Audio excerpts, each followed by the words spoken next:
السلام علیکم ورحمۃ اللہ وبرکاتہ نحمده ونصلی علی رسولہ الکریم اما بعد فاعوذ باللہ من الشیطان الرجیم بسم اللہ الرحمن الرحیم رب اشرح لی صدری ویسر لی امری واحلل عقدۃ من لسانی یفقہوا قولی۔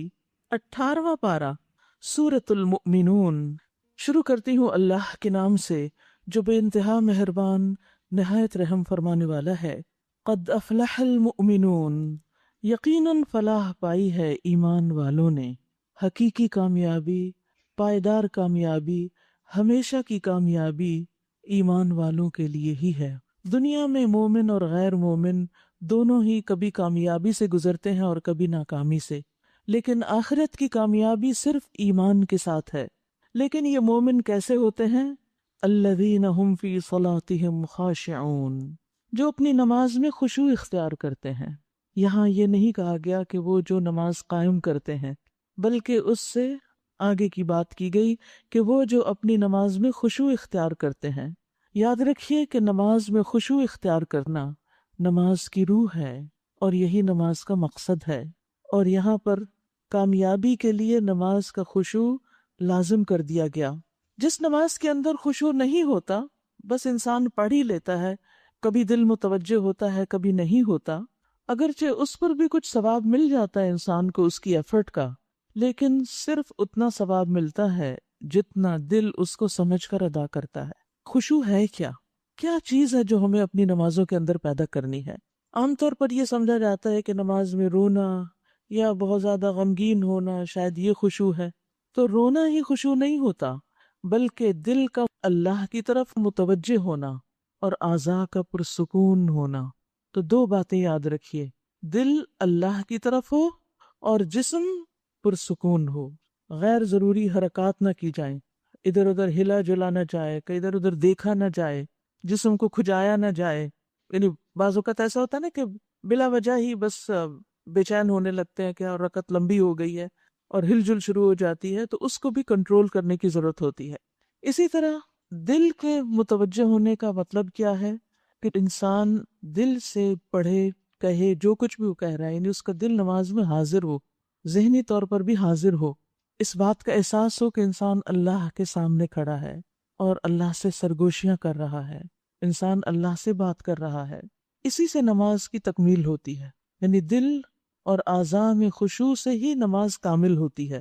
لیکن آپ کو معلوم ہے کہ دل ہر وقت الٹ پلٹ ہوتا رہتا ہے، ایک جگہ پہ جمتا تو ہے ہی نہیں۔ ایک لمحے کے لیے ہم اسے متوجہ کرتے ہیں، دوسرے لمحے پھر وہ غائب ہو جاتا ہے۔ تو نمازی مستقل طور پر ایک سٹرگل میں ہوتا ہے، ایک کوشش میں ہوتا ہے۔ تو ہماری حرص یہ ہونی چاہیے کہ ہمارا دھیان اللہ ہی کی طرف رہے، اور اس کے لیے اگر ہم اپنے الفاظ پر غور کرنا شروع کریں تو معاملہ کچھ آسان ہو جاتا ہے، اور اس کے لیے نماز کے معنی آنے چاہیے۔